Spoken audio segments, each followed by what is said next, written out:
Bismillahirrahmanirrahim. Assalamualaikum warahmatullahi ta'ala wabarakatuh.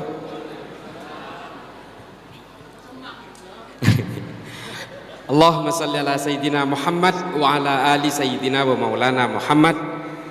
Yang saya hormati dan saya takdimi Kiai Suadi, yang saya hormati Kiai Yusuf Hudori, dan yang saya hormati para masyayikh, para habaib, para alim, para ulama, para sepo sedaya, nyuwun sepora. Saya akan berbahasa Indonesia meskipun saya asli Madura sebenarnya. Saya lahir dan besar di Madura. Saya lahir 71, usia saya sekarang 52 tahun. Mohon maaf, 52 tahun, jadi udah tua. SD sampai SMA saya di Madura. Saya sempat mondok, alhamdulillah, di pondok pesantren Syekhona Khalil di Bangkalan di Madura. Kemudian saya kuliah di Jakarta. Saya sempat juga sekolah di Amerika. Kemudian ya akhirnya saya kembali ke Indonesia tahun 2005. Banyak yang akan saya sampaikan sebenarnya. Ini bisa bahasa Madura ya, nanti saya mungkin campur-campur bahasa Madura. Bapak ibu-ibu sekalian, mungkin selama ini saya banyak beredar di YouTube, kadang juga ada di TV, tapi mungkin saya pertama kali ke Pasuruan. Tidak banyak yang sebenarnya bisa saya hantarkan karena tadi Al-Mukarram Kiai Haji Marzuki Mustamar, Kiai Yusuf, Kiai Suadi sudah menyampaikan semua. Saya hanya ingin memberikan gambaran bahwa apa sih yang menjadi virus hari ini di negara kita. Yang menjadi virus hari ini di negara kita adalah ada dua hal penting, yaitu yang pertama adalah tentang salah satu ajaran yang bernama Salafi Wahabi. Ini menjadi virus. Mengapa menjadi virus? Saya katakan menjadi virus. Saya kebetulan tenaga ahli pencegahan radikalisme, ekstremisme, terorisme di Mabes Polri. Saya melekat bekerja sehari-hari dengan Densus 88. Dan saya harus mengakui jati diri saya karena apa yang akan sampaikan ini adalah data-data dari temuan saya ketika saya berhadapan langsung dengan teroris-teroris yang baru ditangkap. Saya harus akui itu. Dan saya punya data berdasarkan pengalaman saya ketika saya bertatap muka dengan mereka. Saya pastikan 100% teroris yang ditangkap oleh Densus 88 berfaham Salafi Wahabi. Saya pastikan itu. Kalau ada yang mau bantah, silakan datanya ke saya. Jadi kalau kemudian ajaran-ajaran Salafi Wahabi mengharamkan maulidan, mereka melarang tahlilan, mereka melarang haul, teroris yang ditangkap oleh Densus 88 juga melarang hal yang sama. Perbedaannya di mana? Kok seolah-olah ajaran-ajaran dari ustadz-ustadz Wahabi ini kok kayaknya sejuk-sejuk semua? Pintu pembukanya adalah ustadz-ustadz yang hari ini beredar di media sosial dan juga di televisi. Itu pintu pembukanya. Produk terakhirnya itu adalah mereka yang bergabung dengan kelompok-kelompok teror yang bernama JI, JAD, JAK, JAT, JAS, MMI, MIT, MIB, NII, Khilafatul Muslimin. Saya 5 tahun di Amerika khusus mempelajari pergerakan-pergerakan kelompok radikal ini. Saya tinggal di Amerika, saya hidup di Amerika, saya belajar Islam di Amerika. Saya belajar tentang sejarah dan filsafat Islam di Zaytuna Institute di Berkeley di California. Kebalik, menabi orang Madura ajar agama nikah de Arab. Saya kebalikannya, saya ke Amerika. Tapi nggak apa-apa, ilmu itu ada di mana-mana. Lalu kemudian apa yang membuat ajaran ini kemudian membentuk orang untuk pada akhirnya melawan negaranya, dan mengapa kemudian ajaran ini membentuk orang supaya secara tega dia bisa menghalalkan darah orang, meskipun satu keimanan sekalipun, satu tafsir sekalipun. Bapak Ibu sekalian, saya sudah pernah ke Afrika berkali-kali. Saya sudah ke Somalia, ke Tanzania, ke Somaliland, sampai ke Sudan, negara tanduk Afrika. Saya sudah membelah Afrika ke bagian tengah, Kenya, Republik Afrika Tengah, Bangui, lalu kemudian menyusuri pantai barat Afrika, Nigeria, sampai ke Liberia di Monrovia. Di Somalia ada kelompok teror yang paling ditakuti di Afrika, namanya Al-Shabaab. Di Nigeria ada kelompok teroris yang paling ditakuti di pantai barat Afrika, namanya Boko Haram. Di Afrika Tengah ada kelompok teroris yang paling ditakuti bernama Seleka. Di utara, di Sudan, ada kelompok teroris yang paling ditakuti bernama kelompok Hasan Turabi. Di Pakistan ada kelompok, saya sudah juga ke sana. Di Pakistan ada kelompok teror bernama Laskar At-Taiba. Di Thailand Selatan ada kelompok separatis kemerdekaan Thailand Selatan. Di Filipina, saya juga pernah ke Filipina, ada kelompok namanya Abu Sayyaf. Di Suriah juga ada kelompok yang paling ditakuti hari ini yang bernama Jabatun Nusra dan juga Liwa'ut Tauhid. Ini semua adalah kelompok-kelompok teror yang berfaham Salafi Wahabi.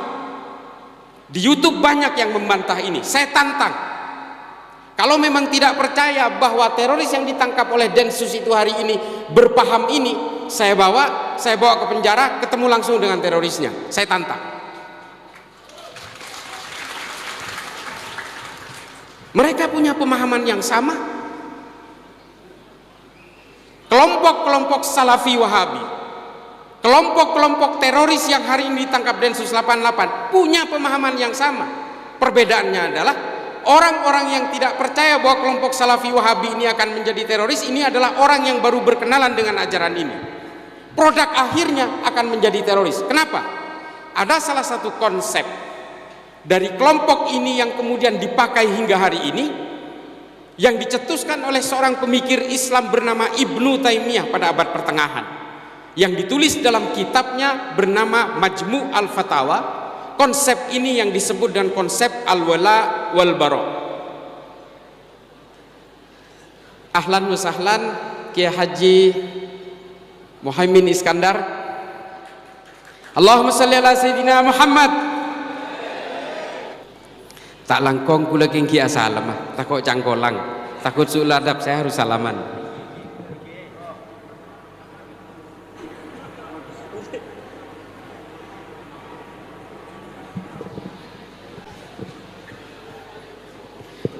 Saya berdiri saja ini, karena badan saya kecil jadi malah makin tenggelam ini kalau enggak.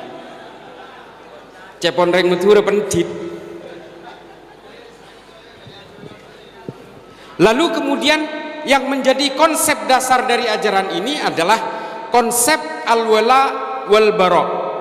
Konsep al-wala wal bara ini dicetuskan oleh salah seorang pemikir Islam abad pertengahan yang bernama Ibnu Taimiyah, yang ditulis dalam kitab Majmu' al-Fatawa. Nah, persoalannya kemudian adalah konsep-konsep seperti al-wala wal bara inilah yang kemudian diusung ke Arab Saudi oleh Muhammad bin Abdul Wahab untuk memerdekakan Saudi dari kekuasaan Kekaisaran Ottoman, Kekaisaran Utsmani. Nah, ajaran-ajaran ini kemudian disebarkan di Arab Saudi, lalu kemudian orang-orang Arab Saudi berusaha melepaskan diri dari kekuasaan Kekaisaran Utsmani. Nah, persoalannya kemudian ajaran ini dibawa ke negara kita, tujuannya satu. Tujuannya ingin menumbangkan Nahdlatul Ulama. Nah, ini yang harus kita pahami. Mengapa orang-orang Wahabi ini mengharamkan Maulidan? Karena keluarga Ibnu Saud paling takut dengan kerumunan masyarakatnya sendiri, karena mereka takut rakyatnya sendiri memberontak kepada keluarga Ibnu Saud. Ini tolong diperhatikan. Nih, seperti perkumpulan-perkumpulan jamiah seperti ini paling ditakuti oleh keluarga Ibnu Saud. Lalu mengapa orang Wahabi juga anti terhadap dzurriyyah kenabian? Mengapa kemudian orang Wahabi anti terhadap habaib? Karena musuh dari keluarga Ibnu Saud itu adalah seorang habaib dari keluarga Ibnu Rashidin di kota Ha'il. Semua fatwa-fatwa ulama Wahabi ini dibuat berdasarkan pesanan untuk memperkuat politik kerajaan Ibnu Saud. Ini tolong diperhatikan.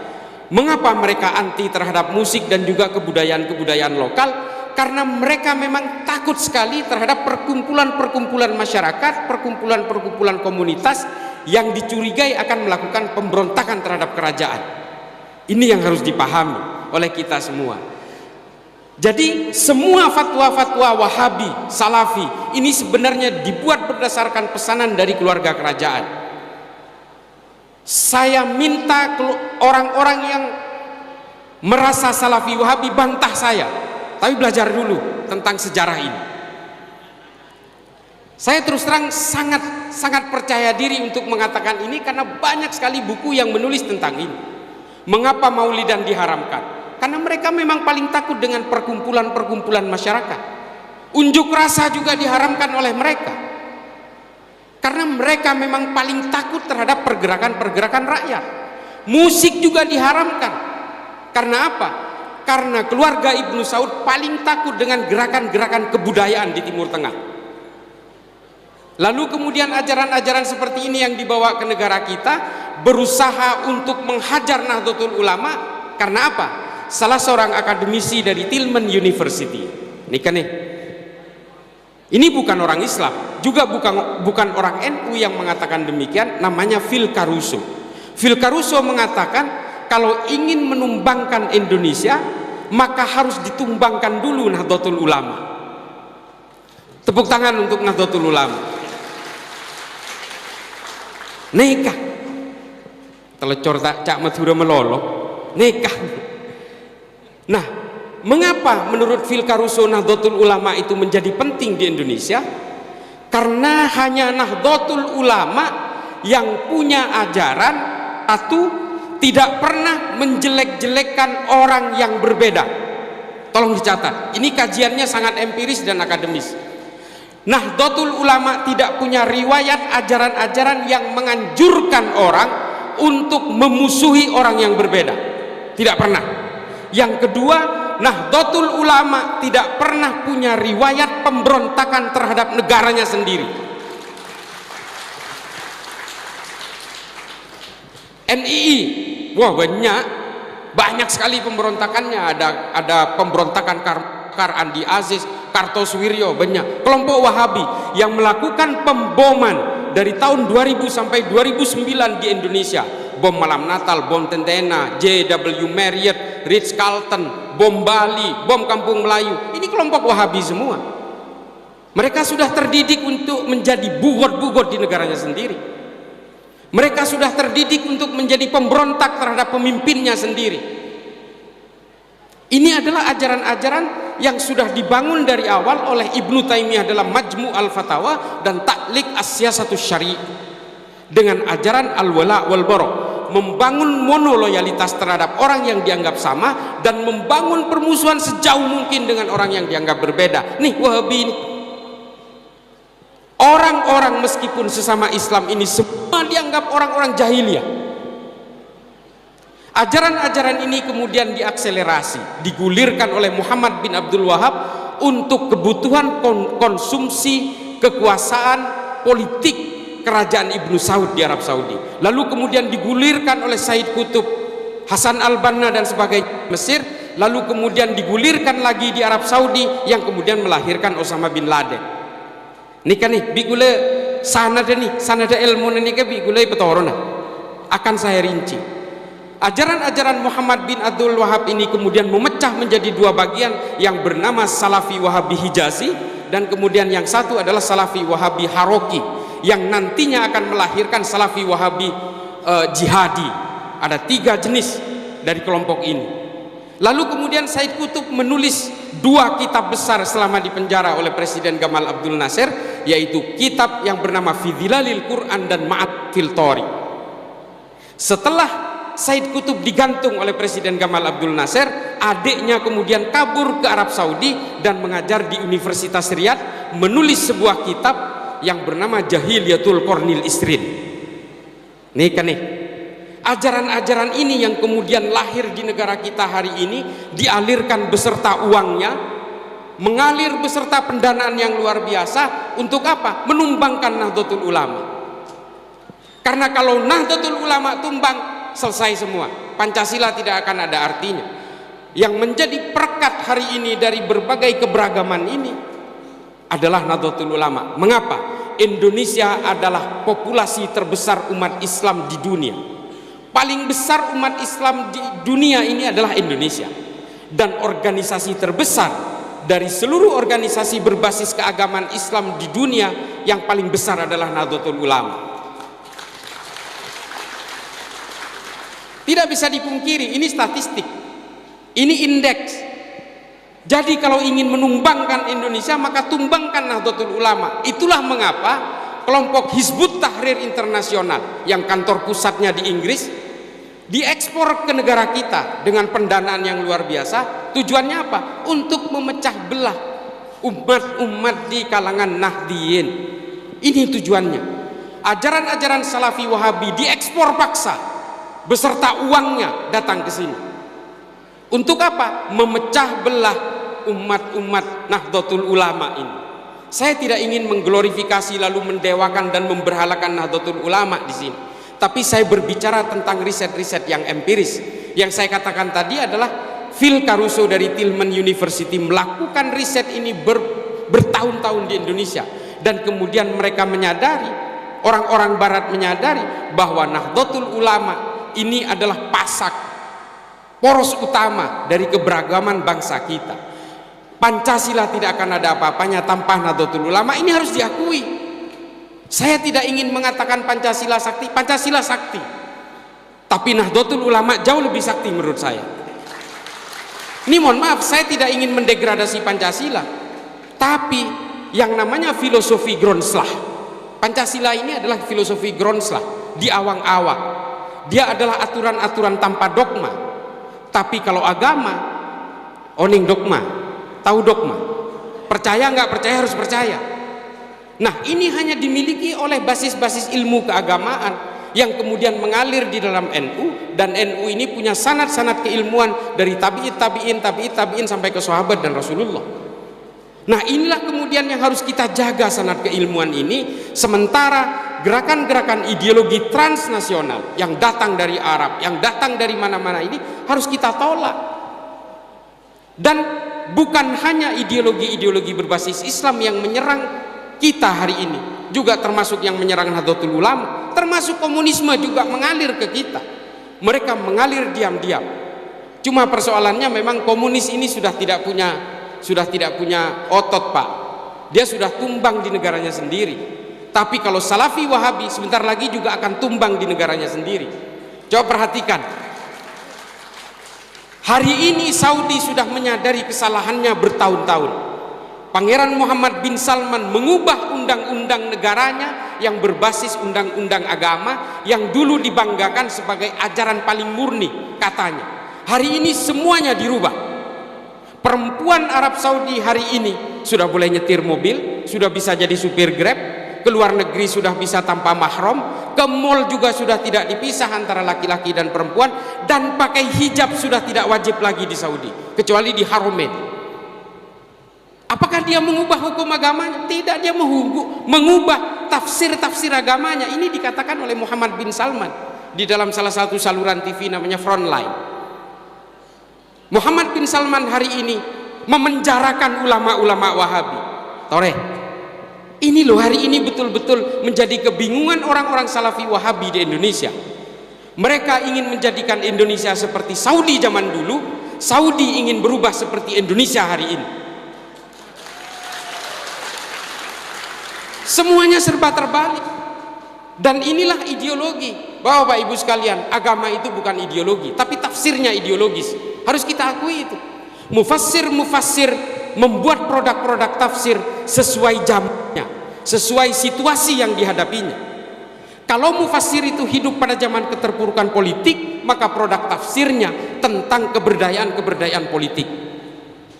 Contohnya Ibnu Taimiyah membuat ajaran al-wala wal bara, karena Ibnu Taimiyah hidup pada zaman keterpurukan politik Islam. Setelah Bani Abbasiyah diserbu bangsa Mongol lalu runtuh pada tahun 1258, disitulah Ibnu Taimiyah hidup. Dan kemudian masa perang salib, ketika orang-orang Eropa berusaha menguasai Yerusalem dan melakukan peperangan-peperangan dalam perjalanannya menuju Yerusalem di tanah Arab.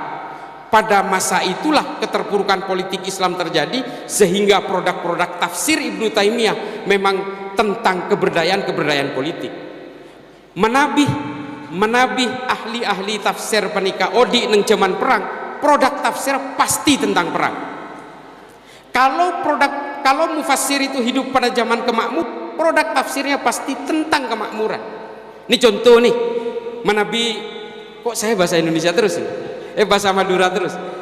Contoh, kalau kita melihat perbedaan antar mazhab misalnya, ada yang menganggap bahwa air liur anjing itu bukan najis mughalladhah misalnya. Ada yang menganggap hanya najis biasa. Karena yang menganggap air liur anjing itu adalah najis mughalladhah hidup pada zaman pandemi rabies.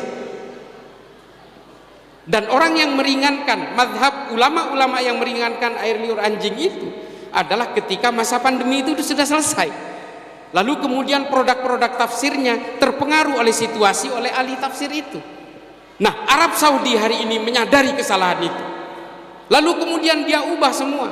Muhammad bin Salman, Pangeran Muhammad bin Salman dalam wawancaranya dengan New York Times, dia mengatakan bahwa kalau Saudi hidup dengan ajaran-ajaran Muhammad bin Abdul Wahab, maka Saudi akan menjadi negara paling terbelakang di dunia.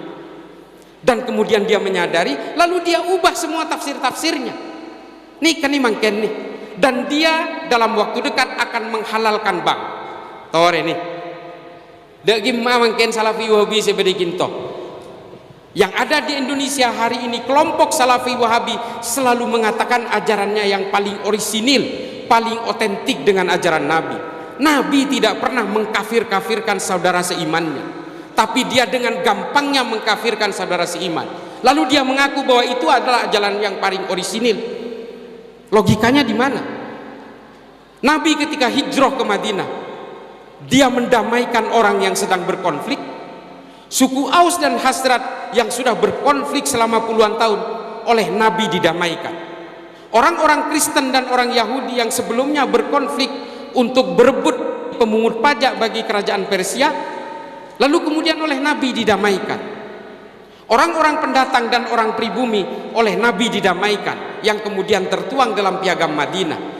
Nabi dikenal sebagai tokoh paling moderat pada zamannya. Lalu sekarang ada orang yang mengaku ajarannya paling orisinil, paling otentik dengan ajaran Nabi, tapi selalu mengkafir-kafirkan orang Nahdien.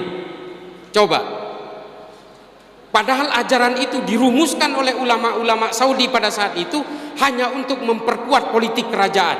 Ziarah kubur diharamkan. Coba, ziarah kubur diharamkan oleh orang-orang Wahabi karena kerajaan dari keluarga Ibnu Saud takut orang Saudi itu punya ikatan resiliensi masalah nenek.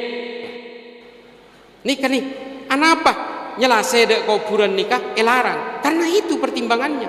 Orang Saudi paling ditakuti oleh kerajaan keluarga Ibnu Saud kalau dia punya ikatan ideologis dengan kakek neneknya. Lalu kemudian dilarang semua ajaran-ajaran itu. Dan juga memutus resiliensi ideologis dengan Kekaisaran Ottoman. Taware tabantaan bi gula mungkin urusan nikah. Tang bi gula. Karena saya punya data, Pak. Setiap Densus 88 melakukan penangkapan, Densus punya waktu 3 hari untuk menyelami ideologis teroris yang ditangkap. Saya salah satu yang dilibatkan, dan saya yang berhadapan dengan mereka. Dan saya pastikan, wallahi, ini gula sompaan, takutnya ku ngomong gula, mereka berfaham sama dengan kelompok Salafi Wahabi hari ini. Saya pastikan itu. Mereka punya keinginan untuk menjadikan negara agama yang konon katanya negara Islam. Saya tanya, kalau negara ini berdasarkan negara agama dan negara Islam, Islam yang bagian mana yang akan dipakai undang-undangnya? Kalau orang Nahdien yang berkuasa, lalu kemudian mereka melakukan maulidan, orang-orang Salafi Wahabi yang mengharamkan Maulidan, apakah mau dengan undang-undang itu?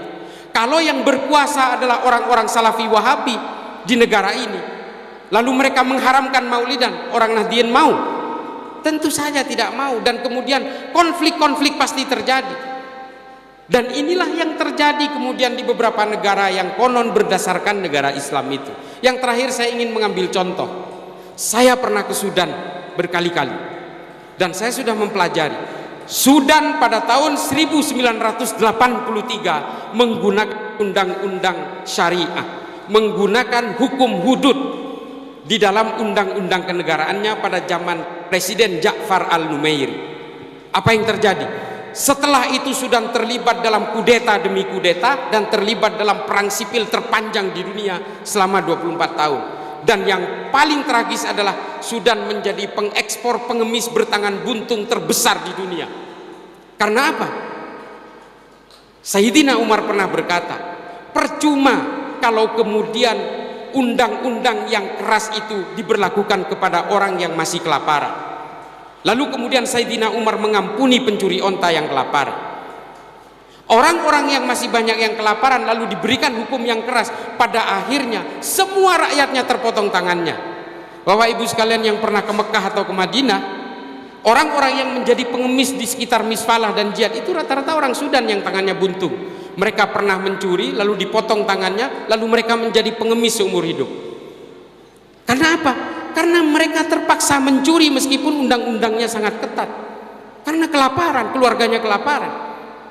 Lalu kemudian orang Sudan menjadi buntung, hampir semua orang-orang di Sudan buntung tangan. Yang tidak terima kemudian siapa? Orang-orang Kristen yang berada di Sudan Selatan, lalu mereka memberontak dan hari ini Sudan terpecah menjadi dua bagian. Sudan Utara yang beragama Islam, Sudan Selatan yang beragama Kristen. Ini kalau kita berbicara tentang perbedaan keimanan dalam suatu negara yang kemudian dipaksakan menjadi homogen dalam undang-undang. Bayangkan kalau Indonesia ini dipaksa menjadi negara agama dan menggunakan undang-undang Wahabi misalnya. Orang-orang Nahdien tentu saja tidak akan terima dan akan melakukan pemberontakan-pemberontakan.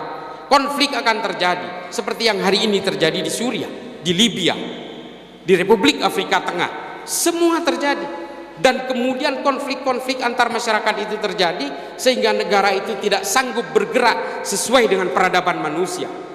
Bapak Ibu sekalian, apa yang ingin saya sampaikan ini adalah bahwa berbagai gerakan-gerakan ideologi transnasional hari ini sebenarnya sasarannya adalah satu, Nahdlatul Ulama.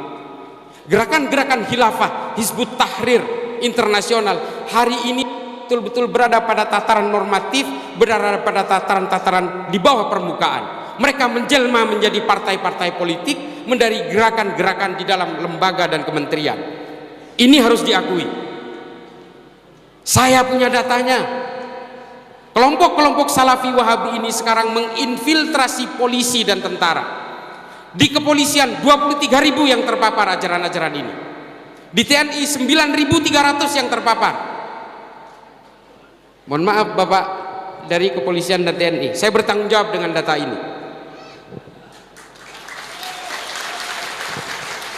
Dan hari ini mereka membentuk firqoh-firqoh dan organisasi kecil-kecil yang mereka namakan Toliah di dalam kepolisian yang bernama Polisi Cinta Sunnah.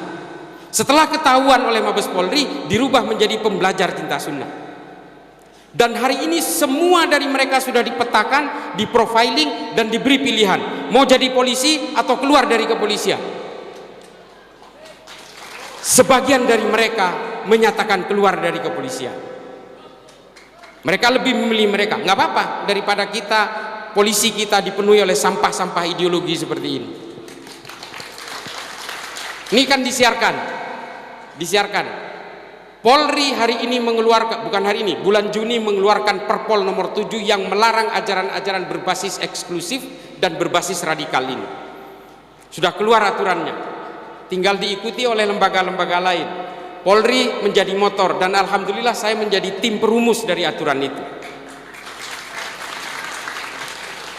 Jangan banyak si teromati nagula nih. Nah, ajaran-ajaran berbasis khilafah ini kemudian berusaha menunggangi agama untuk menghipnotis kita seolah-olah khilafah ini adalah ciptaan Tuhan, seolah-olah ini warisan Nabi Muhammad. Lalu kemudian supaya kita terbius bahwa khilafah ini adalah project masterpiece yang harus kita laksanakan. Salah seorang pendakwah pernah saya protes, pendakwah terkenal, dia membawakan hadis yang mengatakan bahwa jika orang Islam tidak mau menganut sistem ideologi pemerintahan khilafah, maka dia termasuk orang yang berkhianat terhadap Islam. Dia membawakan itu dari hadis Imamul Hakim dalam Al-Mustadrak ala Sahihain. Saya bantah itu, karena kitab ini dibuat oleh Imamul Hakim dalam keadaan pikun, Pak. Ini bukan buatan Tuhan, Bapak Ibu sekalian. Khilafah ini sudah dilakukan oleh bangsa Romawi 1300 tahun sebelum umat Islam menggunakan sistem ini. Namanya Respublika Romana, namanya monarki absoluto, namanya Concilium Plebis. Malu kita kalau kita ngaku bahwa ini buatan Allah. Orang Romawi sudah lebih dulu menggunakan sistem ini. Lalu kemudian mereka mengatakan ini sistem Allah, maka kalian harus ikut kami semua. Semua gerakan-gerakan politik ideologi transnasional ini menunggangi Islam supaya mudah menghipnotis kita. Kita cukup bertakdim kepada para ulama NU yang sanad keilmuannya betul-betul terpercaya. Kita harus takdim kepada siapapun dari kalangan Nahdien, termasuk kepada Kiai Muhaimin Iskandar, mudah-mudahan diijabah, dan juga kepada Kiai Muafik. Mohon izin Kiai, saya nggak kelihatan. Nggak bisa.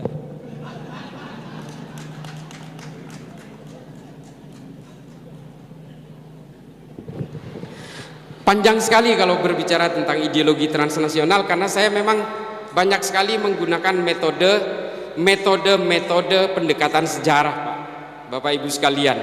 Karena kebetulan studi saya tentang sejarah dan filsafat Islam di Amerika, jadi saya betul-betul menggunakan metode pendekatan sejarah. Kalau pakai dalil, Pak, debatnya nggak selesai. Tapi kalau sejarah, insya Allah ikhtilafnya sedikit, khilafiyahnya sedikit.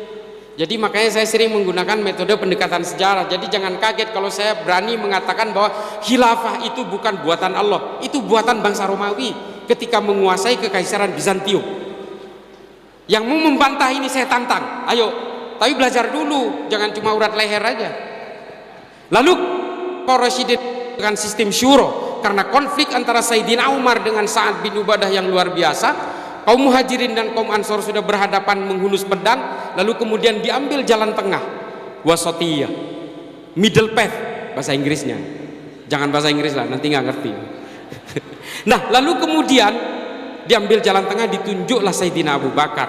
Disinilah paling awal digunakan sistem syuro, kesepakatan bersama. Tapi nanti pada zaman Bani Umayyah dirubah lagi menjadi sistemnya al-mamlakah, kerajaan dinasti, dari Muawiyah bin Abi Sofyan turun ke Yazid bin Muawiyah, Yazid bin Muawiyah turun kepada Walid bin Yazid.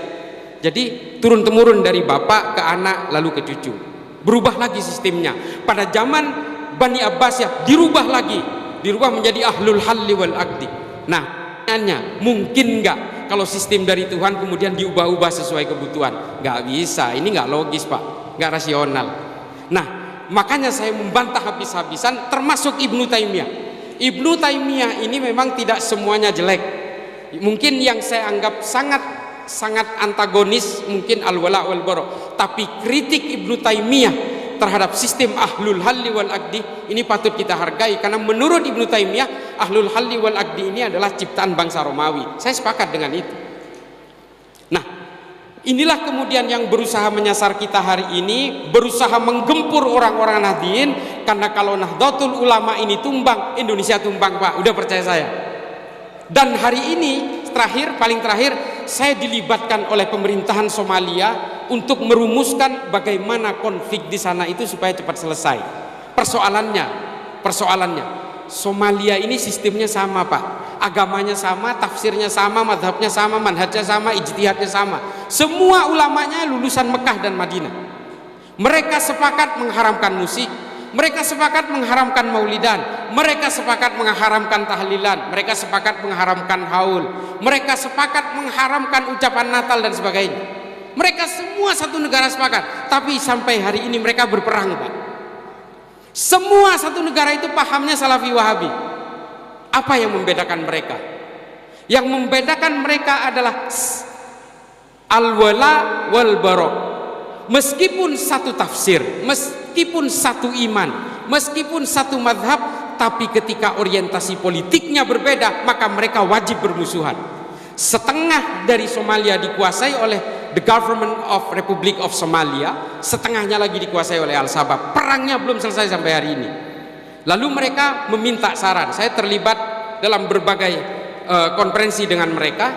Saya pernah konferensi juga dengan presidennya, karena masa pandemi kemarin saya tidak bisa ke sana, meskipun saya sudah pernah ke Mogadishu.